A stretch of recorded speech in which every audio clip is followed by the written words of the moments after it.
Hello everybody, this is Danushka Digama with the very beautiful, the very gorgeous Harshita Saxena.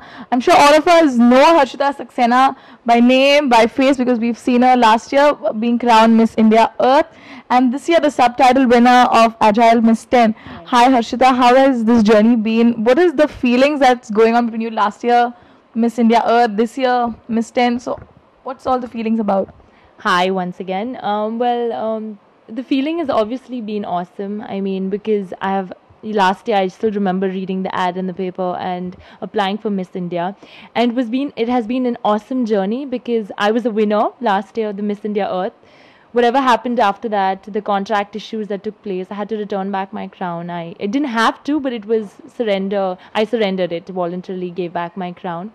It has been a great journey because I think I've learned so much. The learning experience has been immense, and thanks to the support of my family, my loved ones, and the immense faith that I have in God, has brought me this far. And I think I've applied. I mean, although I've applied again and not made it as a winner, I still made it in the top 5, and I think that's a huge accomplishment, and I feel great about it. And I worked really hard, and I won the Miss 10 title, so I feel very proud of myself. Yeah. Since you said you put in a lot of effort and used to work out in the gym, so how many hours a day did you have to work out to come to this figure?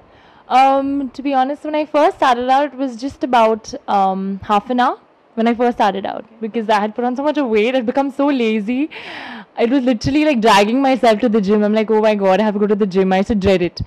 But then once I started going there, you just feel so good about yourself. When you go to the gym, you feel fresh, you feel active, yeah, you feel light, exactly, you feel very light.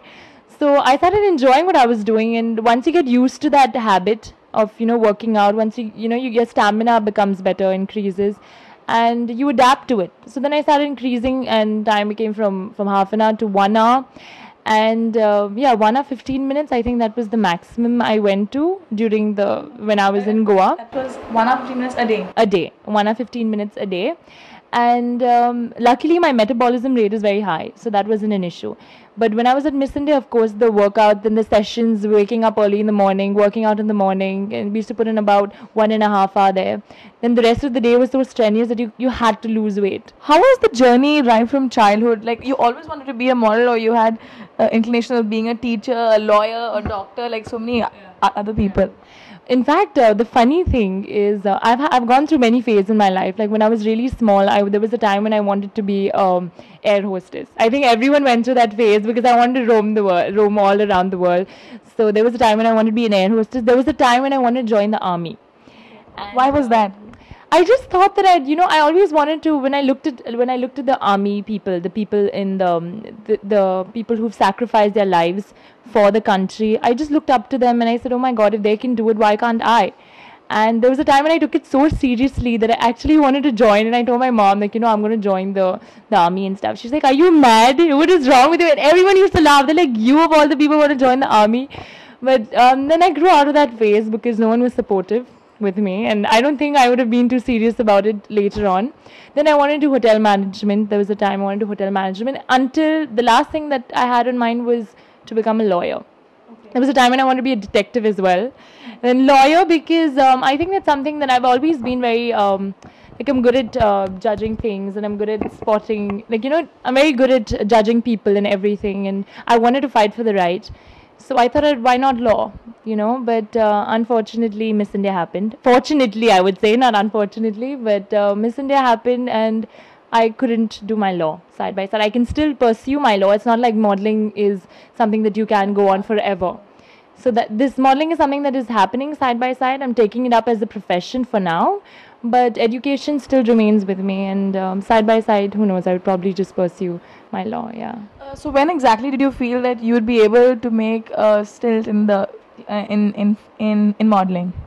To be honest, my mom, more than my dream, it was my mom's dream. Since we were small, she used to watch Miss India, and she used to say, one day I'll see y'all there. She used to say it to both of us. My sister, in fact, participated as well in 2006.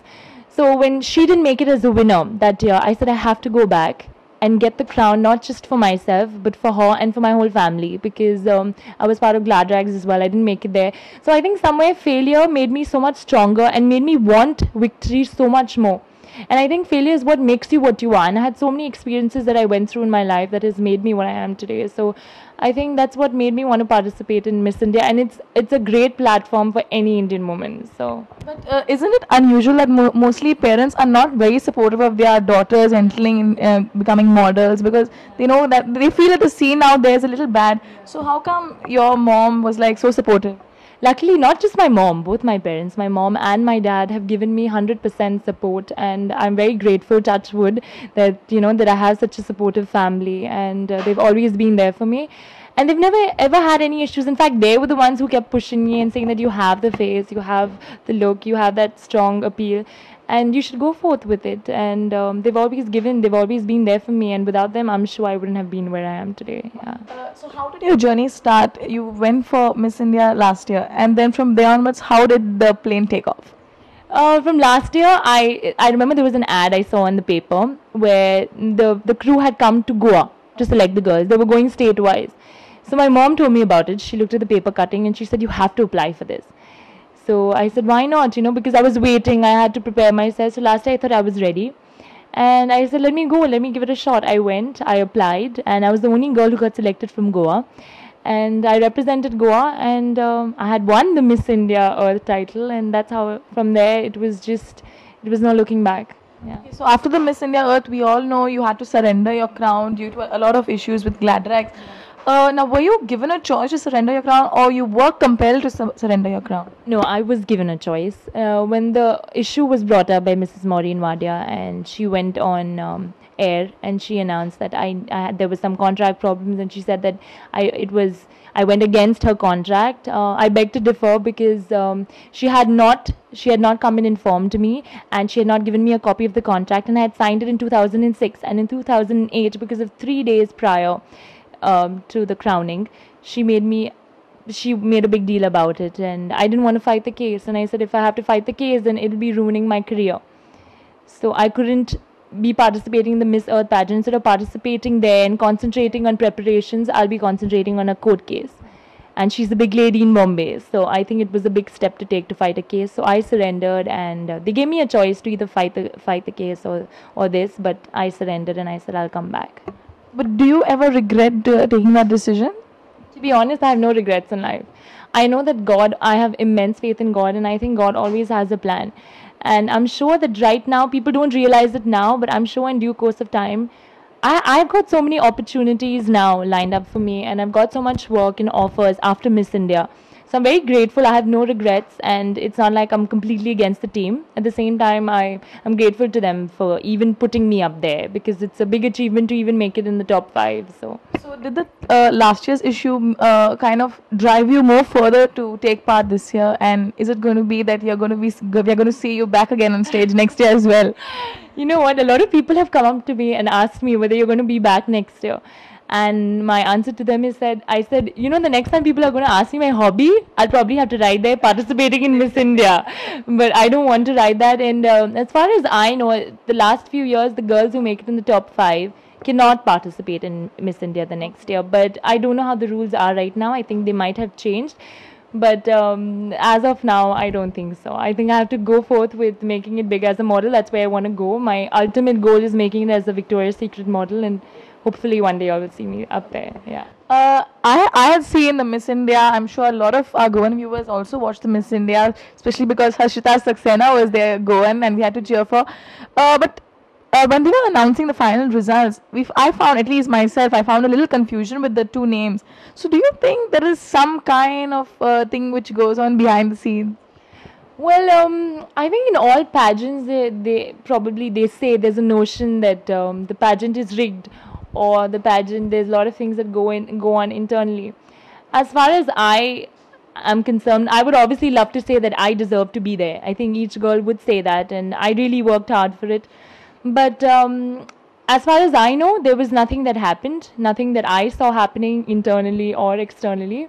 So I think that they won on fair grounds. I think the judges were in their favor, and they got lucky, and I think that's what worked for them. And some people said that probably my final 5 answer, I sound a little overconfident, but if you ask me, I was just speaking from my heart. But then people had different notions and different takes on it. So maybe the judges thought that my answer was a little overconfident, probably had different takes on it, and probably didn't sound good enough for them. So that's how I take it in a positive way.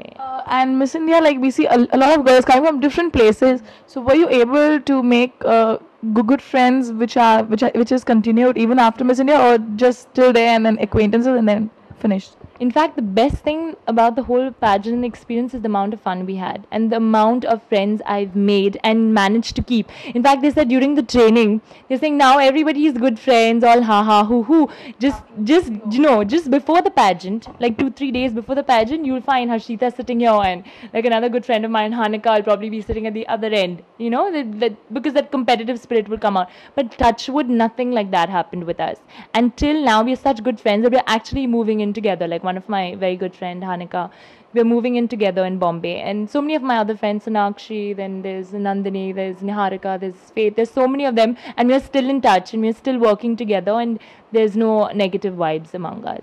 And the judges were like so many high funda people. So how was it? Meaning, were you always used to being with such high profile people, or it was something great for you? Like, I'm sure nobody is born with a high profile society all around them unless you're born in that family.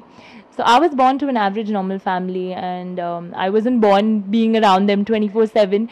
Only after these pageants and everything and going to parties, page 3 parties, did I start mingling with such people. But if you ask me, at the end of the day, they are normal people too. They just got lucky and got that platform.